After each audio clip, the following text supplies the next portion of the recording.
നമുക്ക് ചുറ്റും നമ്മൾ കാണാത്ത ഒരു ദൃശ്യലോകമുണ്ട്. ചെറിയ ഉറുമ്പുകൾ മുതൽ ചിത്രശലഭങ്ങൾ വരെയുള്ള ഒരു ആവാസ വ്യവസ്ഥ.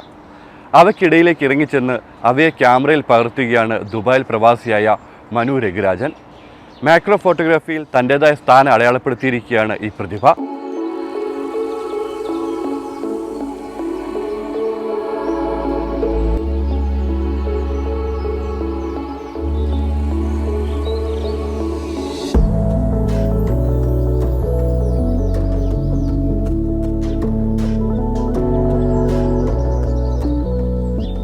ചെറുതാണ് ചേതോഹരം എന്നത് പലർക്കും ഒരു പറച്ചിൽ മാത്രമാണ്.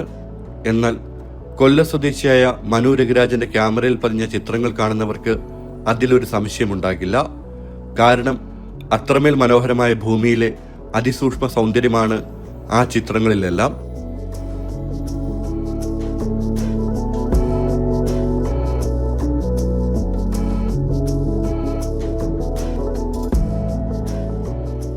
സാധാരണയായി വളരെ ചെറിയ വസ്തുക്കളും പ്രാണികളെപ്പോലുള്ള ജീവജാലങ്ങളുമൊക്കെ വളരെ അടുത്തുനിന്ന് പകർത്തുന്ന ഫോട്ടോഗ്രാഫി രീതിയാണ് macro photography. Wild life photography പോലെ എല്ലാവരും പരീക്ഷിക്കുന്നതിൽ നിന്ന് വ്യത്യസ്തമായി എന്തെങ്കിലും ചെയ്യണമെന്ന ആഗ്രഹമാണ് മനുവിനെ മാക്രോയിലേക്ക് ശ്രദ്ധ തിരിച്ചത്.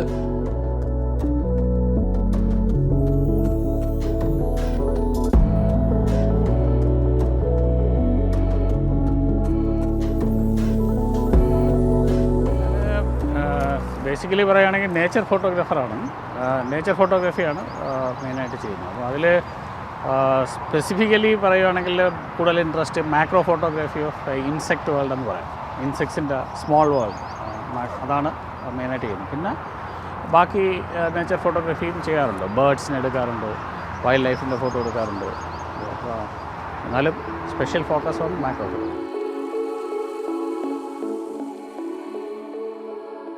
സാധാരണ മിക്കവരും വളരെ നിസ്സാരമായി കാണുന്നതും അശ്രദ്ധയോടെ മാത്രം കൈകാര്യം ചെയ്യുന്നതുമാണ് ചെറുജീവികൾ.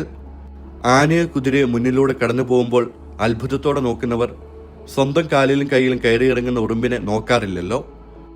എന്നാൽ ഉറുമ്പിലും പാറ്റയിലും തേനീച്ചയിലുമൊക്കെ പ്രകൃതിയുടെ അത്ഭുതകരമായ സൗന്ദര്യമുണ്ടെന്ന് അടുത്തുനിന്ന് നോക്കുമ്പോൾ കാണാനാകും. അത്തരം കാഴ്ചകളിലേക്കാണ് മനുവിന്റെ ക്യാമറ കണ്ണുകൾ നമ്മെ ആനയിക്കുന്നത്. നോർമൽ കാണുന്ന കാഴ്ചകളല്ല. അതായത് നമ്മൾ കുറച്ചുകൂടെ ഡീറ്റെയിലേക്ക് പോവുകയാണ്. ഇപ്പോൾ ഒരു ബട്ടർഫ്ലൈ പറന്നു പോകുന്നത് നമ്മൾ കാണും. പക്ഷേ ഇത് നമ്മൾ ബട്ടർഫ്ലൈയുടെ ഈ macro photo special macro lens ഉപയോഗിച്ച് ഫോട്ടോ എടുക്കുമ്പോഴത്തേക്ക് that will allow us to go more closer. അപ്പോൾ അതിൻ്റെ മോർ ഡീറ്റെയിൽ, അതിൻ്റെ വിങ്സിൻ്റെ പല കളേഴ്സ്, അതിനകത്തുള്ള ഡിസൈൻസ്, ആ ലെവലിലുള്ള ഇൻഫർമേഷനും ബ്യൂട്ടിയും നമുക്ക് കാണാൻ പറ്റും. പിന്നെ മാക്രോ ഫോട്ടോഗ്രാഫി എന്ന് പറയുമ്പോഴത്തേക്ക് ഇതിൻ്റെ സബ്ജക്ട്സിനെ തിരക്കി നമ്മൾ ഒരുപാട് ദൂരെയൊന്നും പോകേണ്ടി വരത്തില്ല. നമ്മൾ അടുത്തുള്ള ചുറ്റുപാടുകളിൽ തന്നെ നമ്മൾ നോക്കിയാൽ കാണാൻ പറ്റും. വളരെ ചെറിയ 1-2 അല്ലെങ്കിൽ അപ് ടു 3 മില്ലിമീറ്ററൊക്കെ ഉള്ള സബ്ജക്ട്സിനകത്ത് അതിൻ്റെ അകത്ത് നമ്മൾ നോർമൽ കാഴ്ചയിൽ നമ്മളതിനെ കാണത്തതേയില്ല. പക്ഷേ when you go and take that closer photography you will see ഒരുപാട് ഡീറ്റെയിൽസ്, ഒരുപാട് ബ്യൂട്ടിഫുൾ ആയിട്ടുള്ള വിങ്സ് ആയാലും അതിൻ്റെ കണ്ണിൻ്റെ പാറ്റേൺസ് ആയാലും. So that level of details will come.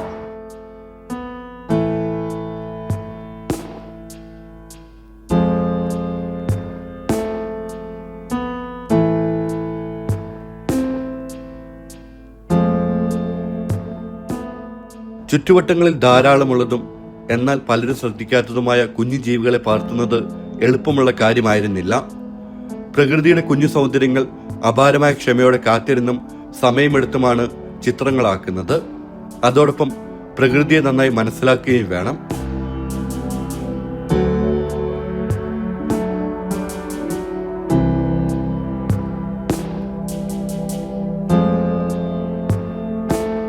അങ്ങനെ പറയുകയാണെങ്കിൽ എല്ലാ ഫോട്ടോഗ്രാഫിക്കും അതിൻ്റേതായ ഡിഫിക്കൽട്ടീസും ചാലഞ്ചസും ഉണ്ട്. ഇപ്പോൾ ബേർഡ്സിൻ്റെ ഫോട്ടോ എടുക്കുകയാണെന്നുണ്ടെങ്കിൽ ലോങ് ലെൻസ് വേണം.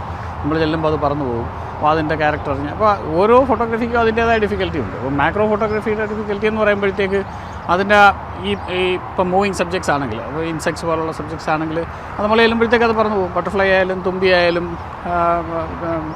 ഈ ഡാംസൽ ഫ്ലൈ, നൂലൻ തുമ്പി എന്ന് പറയും, അതാണെങ്കിലും നമ്മൾ അടുത്ത് ചെല്ലുമ്പോൾ അത് പറന്നു പോകും. അപ്പോൾ നമ്മൾ അതിനെ പഠിച്ച് അതിൻ്റെ രീതികൾ, സ്വഭാവങ്ങൾ പഠിച്ചു കഴിയുമ്പോഴത്തേക്ക് നമുക്ക് അതിനെ കുറച്ചുകൂടെ അടുത്ത് പോകാനുള്ള ഓപ്പർച്യൂണിറ്റി കിട്ടും.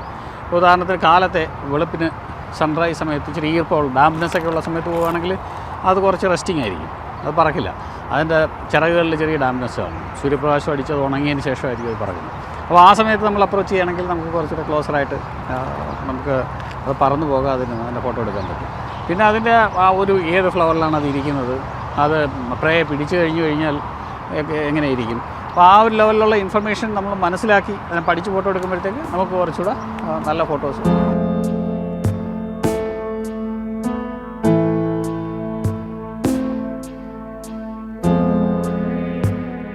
30 വർഷത്തോളമായി ദുബായിൽ പ്രവാസിയായ മനു ജോലിയുടെ ഇടവേളകളിലാണ് ഫോട്ടോഗ്രാഫിക്ക് പ്രധാനമായും സമയം കണ്ടെത്തുന്നത്. ഫോട്ടോഗ്രാഫി നൽകുന്ന സന്തോഷം ചെറുതല്ലെന്ന് മനു പറയുന്നു.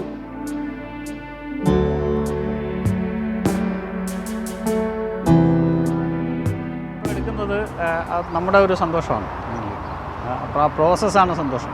ചില ദിവസം ഫോട്ടോ എടുക്കാൻ നമ്മൾ രാവിലെ പോയി 3 hours ഒക്കെ ട്രാവൽ ചെയ്യും. ചിലപ്പോൾ ഒരു ഫോട്ടോയും നല്ലൊരു ഫോട്ടോ കിട്ടണമെന്നില്ല. എന്നാൽ തന്നെയും നമ്മളൊരു 4-5 അടുത്ത സുഹൃത്തുക്കളുണ്ട്, അവരുടെ കൂടെ പോയി ഫോട്ടോ ഒക്കെ എടുത്ത് അത് കഴിഞ്ഞ് നമ്മൾ വീക്കെൻഡ്സിലായിരിക്കും പോകണം. അപ്പോൾ അത് കഴിഞ്ഞ് പോയൊരു ചായയൊക്കെ കുടിച്ച് അതിൻ്റെ ഒരു ഹാപ്പിനെസ് ഉണ്ട്, അതൊരു വശം. പിന്നെ ഫോട്ടോഗ്രാഫി കിട്ടുന്ന ഫോട്ടോകൾ നമ്മൾ കൊണ്ടുപോയി അതിനെ പ്രോസസ്സ് ചെയ്ത് അതിനെ സോഷ്യൽ മീഡിയയിൽ പോസ്റ്റ് ചെയ്യാറുണ്ട്. I am not very active in social media, എന്നാലും സോഷ്യൽ മീഡിയയിൽ ഫേസ്ബുക്കിലോ ഇൻസ്റ്റയിലോ ഒക്കെ കുറേ പോസ്റ്റ് ചെയ്യാറുണ്ട്.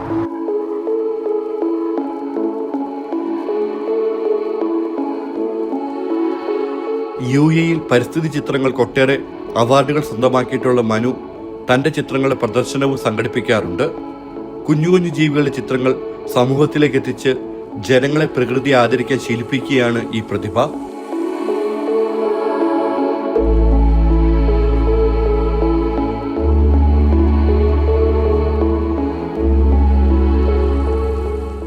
ചില കോൺടെസ്റ്റുകളിൽ പാർട്ടിസിപ്പേറ്റ് ചെയ്യാറുണ്ട്. ഇൻ്റർനാഷണൽ ഫോട്ടോഗ്രാഫി കോൺടെസ്റ്റുകളുണ്ട്, അതിൽ പാർട്ടിസിപ്പേറ്റ് ചെയ്യാറുണ്ട്, അതിൽ അവാർഡ്സ് കിട്ടാറുണ്ട്. പിന്നെ എക്സിബിഷൻസും നടത്താറുണ്ട്. ഇൻഡിവിജ്വൽ ഞങ്ങളുടെ ഒരു ഫോട്ടോഗ്രാഫി ഗ്രൂപ്പുണ്ട്, ഷട്ടർബക്സ് ക്രിയേറ്റീവ് ഫോറം. അതിൻ്റെ ഒരു ഞങ്ങളുടെ മെൻറ്ററാണ് അതിൻ്റെ ഗൈഡ് ചെയ്യുന്നത്. Name is Muhammad Arfan Asif. അപ്പോൾ ഞങ്ങൾ ഗ്രൂപ്പായിട്ട് ഫോട്ടോ എക്സിബിഷൻസ് നടത്താറുണ്ട്. ഇപ്പം last week there was exhibition in Turkey. ഒരു last year we had done an exhibition in another country. അപ്പോൾ അങ്ങനെ ഗ്രൂപ്പ് എക്സിബിഷൻസ് ഉണ്ട്. അല്ലാതെ ഞാൻ ഇൻഡിവിജ്വൽ എക്സിബിഷൻസ് 2-3 എക്സിബിഷൻസ് ദുബായിൽ ചെയ്തിട്ടുണ്ട്. ബട്ടർഫ്ലൈസിൻ്റെ മാത്രമായിട്ടൊരു എക്സിബിഷൻ ചെയ്തായിരുന്നു, 2019. ബട്ടർഫ്ലൈസിൻ്റെ മാത്രമായിട്ട് UAE-യിലും ഇന്ത്യയിലുമുള്ള ബട്ടർഫ്ലൈസിൻ്റെ ഇമേജസ് വെച്ചൊരു എക്സിബിഷൻ. അല്ലാതെ അതിന് മുമ്പ് I think 2015 I had focus എന്ന് പറഞ്ഞൊരു ഫോട്ടോഗ്രാഫി എക്സിബിഷൻസ് ചെയ്തിരുന്നു. ഇൻസെക്ട്സ് ഓഫ് UAE എന്ന് പറഞ്ഞൊരു എക്സിബിഷൻ ചെയ്തിട്ടുണ്ട്. അപ്പോൾ അങ്ങനെ ഒരു 3 ഇൻഡിവിജ്വൽ എക്സിബിഷൻസ് ചെയ്തിട്ടുണ്ട്. തന്റെ ചിത്രങ്ങളിലേറെയും പകർത്തിയത് UAE-യിൽ നിന്നാണെന്ന് മനു പറയുന്നു. ഏകദേശം 300ഓളം സൂക്ഷ്മജീവികൾ മനുവിന്റെ ക്യാമറ കണ്ണിൽ പതിഞ്ഞിട്ടുണ്ട്. ആരും പ്രതീക്ഷിക്കാത്ത ചിത്രങ്ങൾ പകർത്താൻ UAE-യിൽ നിന്ന് സാധിച്ചിട്ടുണ്ട്.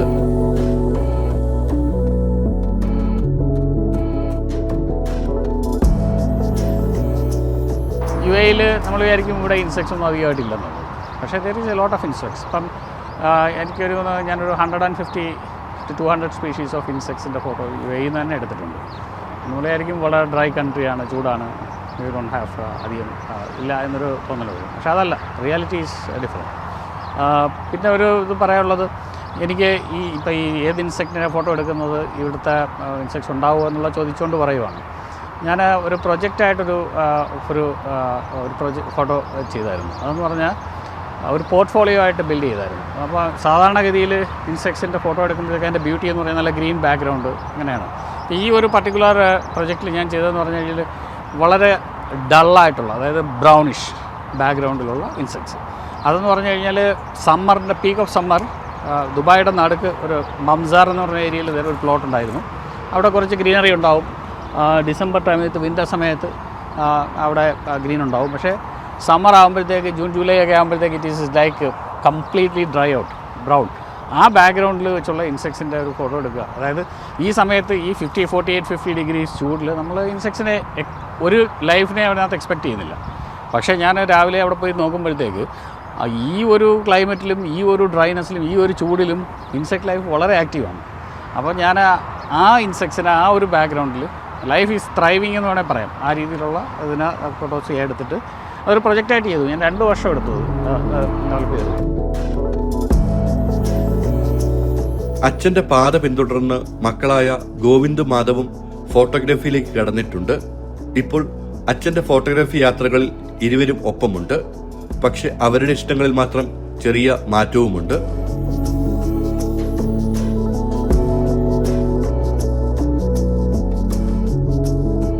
ട്രാവലും പിക്ടോറിയൽ മീൻസ് ഞാൻ റീസെൻ്റ്ലി ജോർജിയയിൽ പോയിട്ടുണ്ട്, കശ്മീരിലും പോയിട്ടുണ്ട്. അവിടെ ലാൻഡ്സ്കേപ്പും അവിടെ ഇരിക്കുന്ന പീപ്പിളും അതിൻ്റെ സാധനമാണ് ഞാൻ ഫോട്ടോ എടുക്കുന്നത്. മാക്രോ അത്ര ഇല്ല. ഞാൻ മാക്രോ ആണ് ഇഷ്ടം. ഞാൻ ഹെൽപ്പിംഗ് എന്ന് പറഞ്ഞതിൽ സ്നേക്സും ആംഫിബിയൻസ് ഒക്കെ മെയിൻലി. റീസെൻ്റ്ലി ഞാൻ അഗുംബെ എന്ന് പറഞ്ഞൊരു ഫോറസ്റ്റ് പോയിട്ടുണ്ട്, മാംഗ്ലൂരിലാണ്. അതിൽ ഞാൻ വൈപ്പറും ഒക്കെ എടുത്തായിരുന്നു. അതല്ലാതെ ദുബായിൽ ഈ ജൂൺ ജൂലൈ സമയത്ത് ചൂടുള്ള സമയമില്ലേ, അപ്പം പാമ്പൊക്കെ വരാറുണ്ട് ഈ ഡെസേർട്ടിൽ. അത് ഒരു പ്രാവശ്യം അച്ഛൻ്റെ കൂടെ പോയിട്ടുണ്ട്. ഭാര്യ ബിസ്മിയാണ് മനുവിന് ഏറ്റവും കൂടുതൽ പിന്തുണ നൽകുന്നത്. ബിസ്മി തന്നെയാണ് ഏറ്റവും കൂടുതൽ തിരുത്തുകൾ നിർദ്ദേശിക്കുന്നതും. ഫോട്ടോ ഇങ്ങനെ കണ്ടപ്പോഴാണ് ഇങ്ങനെയൊക്കെ ജീവികളുണ്ടെന്നും അവരുടെ പുറത്ത് കണ്ട ഡിസൈൻസും ഒക്കെ അവരെ ഫോട്ടോസ് വന്നേ പിന്നെയാണ് ഞാൻ കണ്ടു തുടങ്ങിയെന്ന്. കാണുമ്പോൾ നല്ല രസമാണ്, സന്തോഷമാണ്. എനിക്കറിയാവുന്ന രീതിയിൽ ഞാൻ ചില കമൻസുകളൊക്കെ പറയും. ആസ് എ ഒരു എന്താ പറയുന്ന ഒരു സാധാരണ ഒരു പബ്ലിക് കണ്ടാൽ എങ്ങനെ തോന്നും എന്നുള്ള രീതിയിൽ ചില കമൻസ് അവർ വാലിഡായിട്ട് എടുക്കാറുണ്ട്, ചിലത് തള്ളിക്കളയാറുണ്ട്. പ്രകൃതി ഒരുക്കുന്ന ഫ്രെയിമുകൾ ക്യാമറയിൽ പകർത്തി മനുവിന്റെ യാത്രകൾ തുടരുകയാണ്.